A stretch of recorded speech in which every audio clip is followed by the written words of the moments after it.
My name is Maryann Kilpatric. I am the wife of an ALS patient who passed away about a year and a half ago. I'm here to talk to Dr. Broach. We are here at Hershey Medical Center. And Dr. Broach, will you tell us a little bit about your background? Sure. I'm the chair of the Department of Biochemistry and Molecular Biology here at Penn State College of Medicine. I'm also the director of the Institute for Personalized Medicine.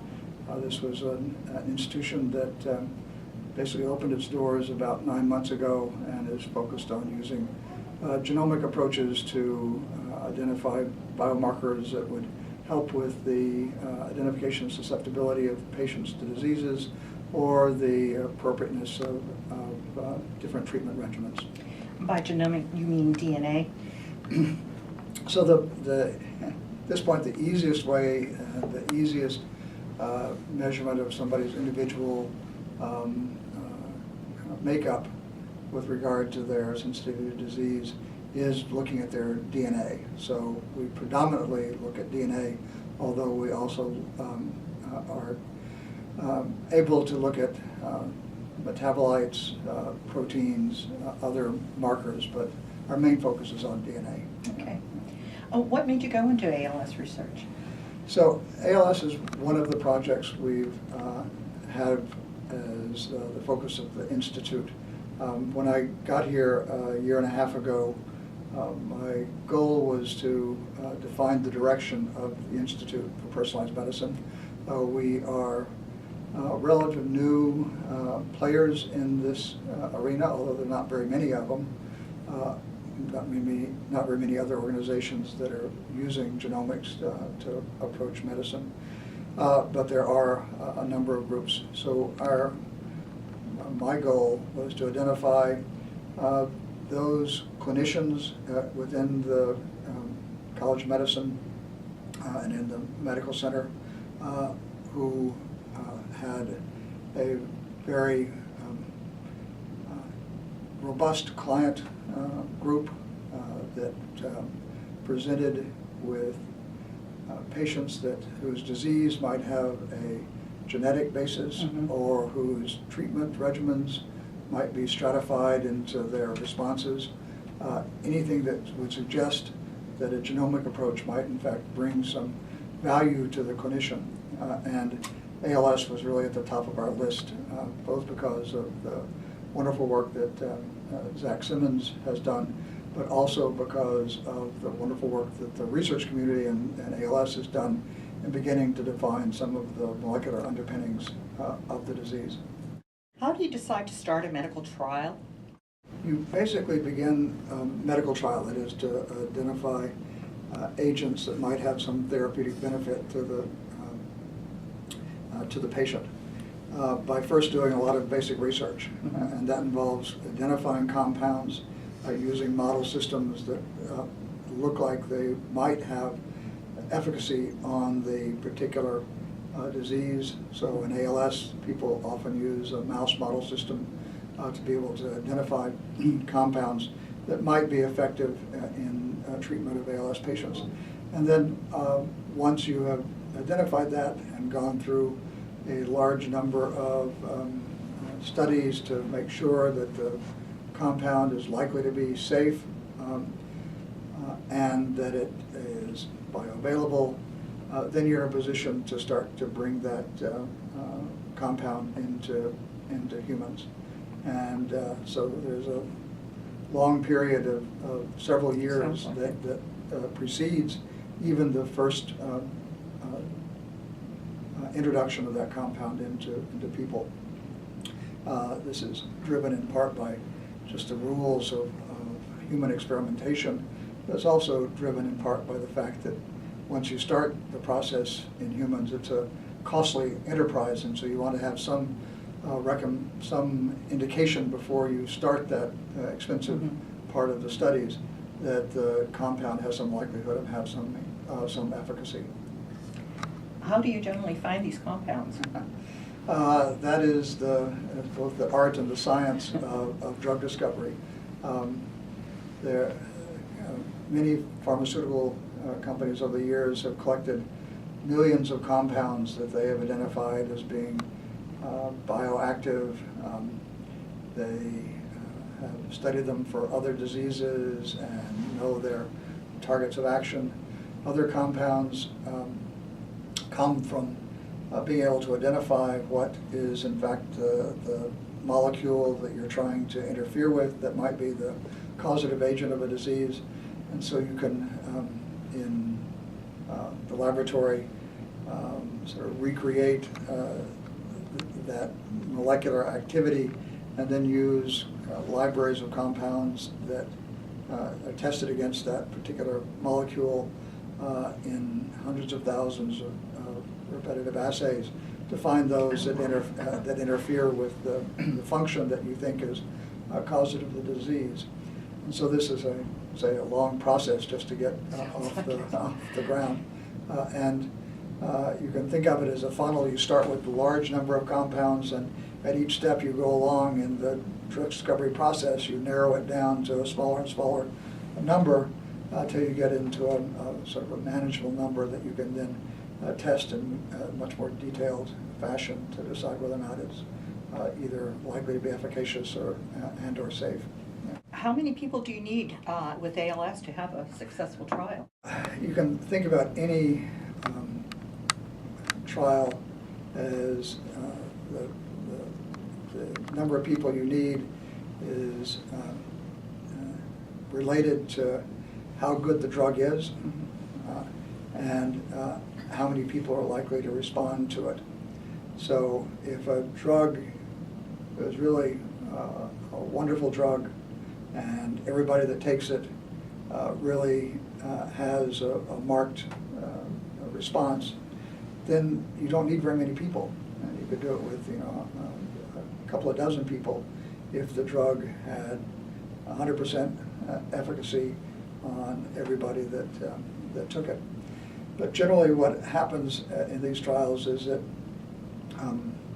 only a small number of people respond, and the response may be a minor improvement. Mm-hmm. And every improvement is wonderful for the patient. It is. For ALS every patients, month yeah. that you get that's better, but trying to decide whether something is having an effect because on average the patients survived 3 years rather than 2.5 years requires now statistical analysis. So you have to have enough people that you can actually determine that the effect you're seeing is not an effect due to chance, but is an effect due directly to the consequence of the drug. The other problem that we face in ALS, and this is what I think that we at the Institute are bringing to the table, is a likelihood that what is considered ALS is not just one disease, but in fact, while everybody with ALS presents pretty much with the same sort of symptoms, it's possible that those symptoms are caused in different patients by very different mechanisms. If that's the case, the likelihood that a drug that would maybe be effective on this group of patients who have the disease for this particular change wouldn't likely be effective on the other 80 or 90% mm-hmm. that have what is called ALS, but for a different reason. And as a consequence, now you're going to need 10 times as many people to be able to see the effect for this small group than if everybody really did have the same disease. So what we're trying to do is identify, using the genomic tools we have, whether or not ALS is a single disease, multiple diseases, and if it's multiple diseases, who is it that has each type?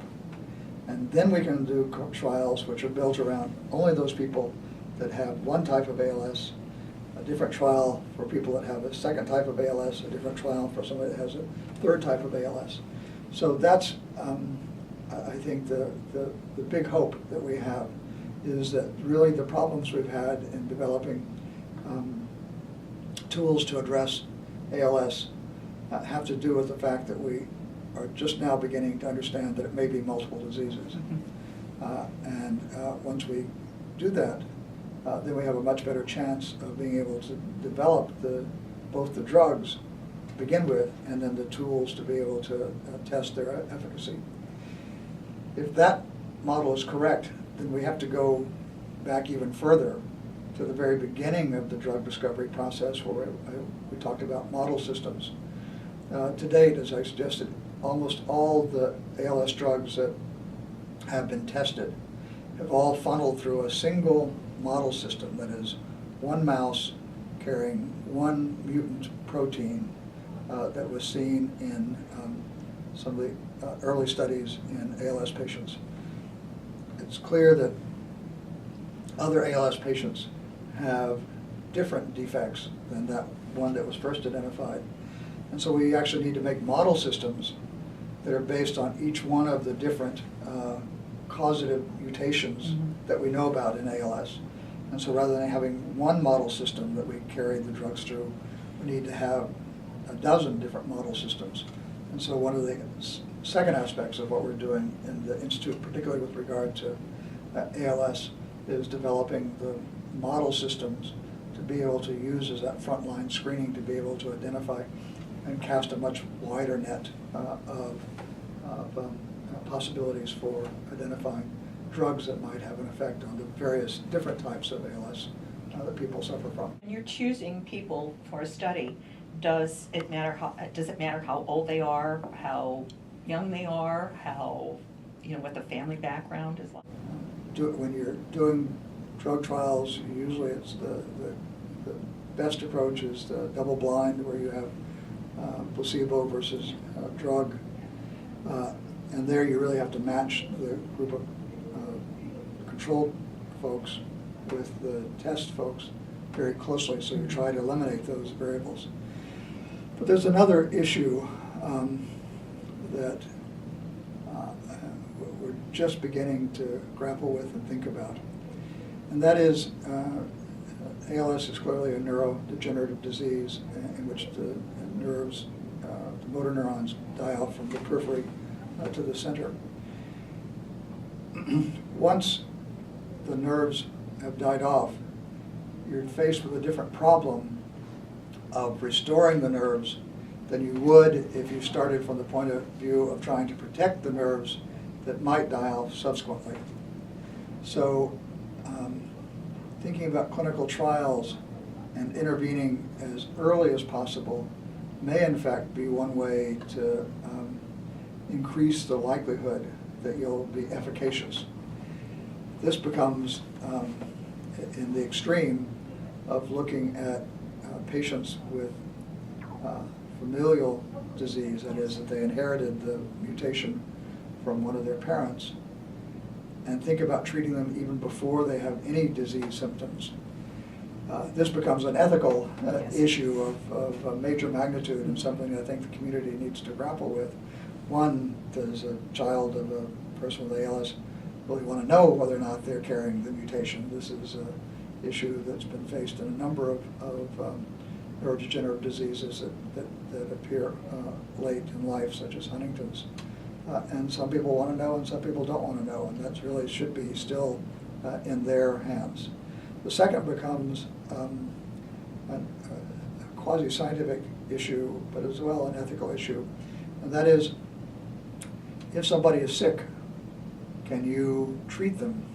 I'm sorry, if they're not sick, are you allowed to treat them? And that is a hard thing to assess from an ethical perspective, but the other thing that we don't know is if somebody is carrying the mutation that they inherited from their mother or father that caused an illness in their parent, is it necessarily going to cause an illness in the offspring? There's clearly genetic background that indicates that not every time you carry the mutant allele that causes ALS are you going to come down with ALS. So being able to do a trial when you don't have 100% certainty that this person is going to come down with ALS, then when should they be treated, and then how do you analyze the results? Was it efficacious, or was that person never going to come down with ALS to begin with? So those are issues that I think that we as a community need to struggle with and need to decide how we're going to approach and really engage the community at large, the full ALS community, to say, is this something, a direction we want to move in? How long does a trial normally take? The trial takes long enough until you've decided that the drug does have an effect or it doesn't have an effect. And that's something that is hard to predict at the beginning, although you really do need to make your best guess as to what that might be. In general, if you were, for ALS, if you wanted to do a full analysis, you would keep people on the test drug long enough to know whether or not you have prolonged their life or not prolonged their life. So since the normal lifespan is 2.5 to 3 years after diagnosis, that would be the sort of the minimum amount of time that you'd want to be able to say. Now, you can look for surrogate markers along the line, say the decline or retention of strength in your muscles as a marker that says, well, maybe we can get some answer about the efficacy before you actually have to go all the way to death as the endpoint. And so then you can imagine having the trial take a little bit less time. But there's still just the administrative organizational component of being able to run a trial and being able to identify the patients, to enroll them in the process, to be able to develop the protocol and administer. So it's usually a multi-year process. What are some complications you see with trials? Major complication that we see, as we discussed before, is the potential heterogeneity of the patient population, that they may not all be suffering from the same disease, and then that's going to be a problem. The other is just the sheer numbers. We see 200, 250 patients here in Hershey Medical Center, and if we decided that they comprise 5 different diseases, that would only be 50 people in 1 year that would be potential for looking at one trial. So then we have to think about a multi-center trial, which I think is an excellent idea. But that now means coordinating between multiple centers and making sure that the protocols are followed exactly the same in all the different centers, so that the results that we get at the end of the day are comparable. So there's a large administrative effort that goes into running a trial, particularly when the patient population is relatively small. And the good news is that the patient population is relatively small, but the bad news, at least for running trials, is that you don't see as many people to explore as many alternatives as you would like. Would you talk a little bit about the expense of doing a trial for a disease like ALS? I actually haven't been involved directly in running clinical trials, so I'm not well-versed in the absolute cost. But the numbers that I've gotten from the pharmaceutical industry suggest that the cost for the administration, for the continual monitoring, runs about $10,000 a patient. So you can imagine that then running a trial with 50 people, that's $500,000, and that's still sort of a minimum size trial. And it may be there's some economy of scale and ways to make it cheaper, but those are the orders of magnitude that one thinks about. And it is true that the pharmaceutical industry will quote numbers that for developing a new drug, the cost from beginning to end, and most of that is within the clinical trials themselves, is somewhere between $500 million and $1 billion. That's a lot of money. That's a lot of money.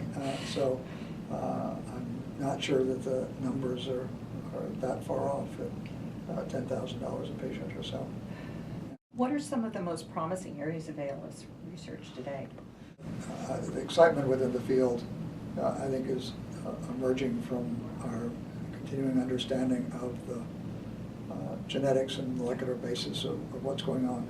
We're finally getting a handle on what are the defects that are apparent, particularly in patients that have familial forms of the disease.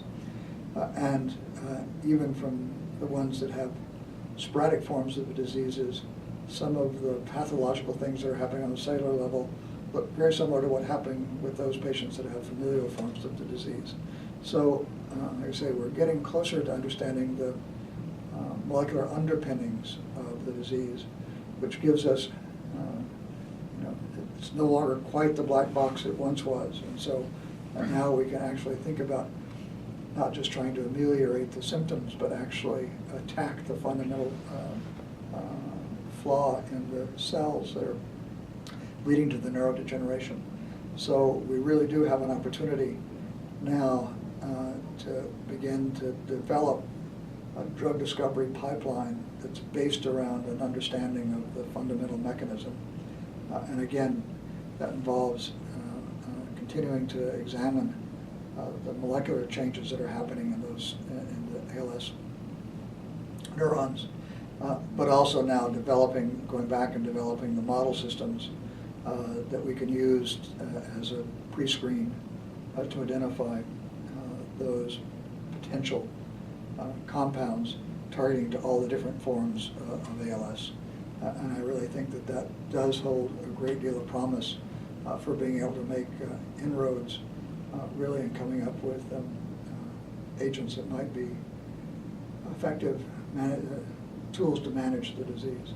One way you can always think about dealing with a disease that has a genetic basis is trying to reverse the genetic defect. That sort of gene therapy approach, even in cases where it's a lot easier to get at the target tissue, such as various anemias, for example, has still proved more difficult than I think that everybody in the field anticipated at the beginning. So I think that trying to use gene therapy is a long way away. I think that the more likely approach is, again, using the genetics to identify what is the particular defect, what's the molecular defect, and that usually involves, in many cases, protein aggregates within the neurons that are involved in nurturing the tips of the neurons by supplying material down the axons. So we're beginning to think that that's a major defect in at least some forms of ALS. And so we know what those aggregates are made of, and so we have an opportunity to begin to say, can we find agents that might dissolve or reverse those aggregates? So even though the defect was genetic, they're affecting these proteins, and so now we can go after the defective proteins. Protein. So that has been for an example of the way that approach has been taken in the past in other diseases. Fairly recently, children with cystic fibrosis who have a defect, a genetic defect in a protein called a CTFR, have been able to be treated with a drug that interacts with that defective protein and sort of restores it to its normal shape. And so in about 5% of cystic fibrosis cases, there's a drug available for those patients that they can take. It reverses the defect in the protein, and they live near normal lives. That's amazing. Yeah, so the expectation is perhaps we can do the same thing with some of the defective proteins that are present in the ALS patients. So that would be, I think, the direction. Not so much to go after the DNA, but to go after the mutant proteins to make them better. Yeah. What are some misconceptions that people have about ALS research? That it's easy, that it's just a matter of turning a crank. There really is a great deal of information, even at the fundamental level, that we don't know. And so we're trying to It's like being an auto mechanic without having a blueprint of what the car looks like. And so we're trying to fix a defect without really fundamentally knowing how neurons work, how development works, how proteins are sorted to different parts of the cell. And so it's one of my colleagues, Jim Watson, was once asked, if we can get to the moon, why can't we solve cancer? Yeah, yeah. And he pointed out, well, we knew where the moon was. And, That's a good way to put it. And again, our knowledge about fundamental biology is still woefully lacking. And so even just understanding some of the basic parts of science is what's necessary in order to be able to move even the translational research where we're actually trying to target a disease forward. There's been a lot of discussion in the NIH and others about translational research, which suggests that that the problem is we have all these good ideas and we haven't been able to move them into the clinic. Well, it's a steady flow. We need to be able to keep generating good ideas of the basic science that then flow into the clinic, and so that whole pipeline needs to be continually fed. We've come a long way, but we have a long way to go. Exactly. How can an average person get involved in supporting research? Getting involved with your local congressman to suggest that regardless of your political persuasion, the health and disease affects Democrats and Republicans and independents and Tea Party members, and if we don't put the money into doing that research, those diseases aren't going to be solved. And whether it's for people that are existing now or for the next generation, we need the knowledge and we need the resources to be able to obtain that knowledge. And so I think that everybody can write or call or email or Twitter their congressman and say, really, you're hurting your community by preventing this research from being done. Yes, thank you so much. It was very informative. I myself learned a lot about this. Thank you. And we in the ALS community really appreciate the work you're doing. And I fully appreciate the effort that the patients and survivors from the ALS community have really banded together to support research and to really become engaged in, as advocates for ALS research. We appreciate it.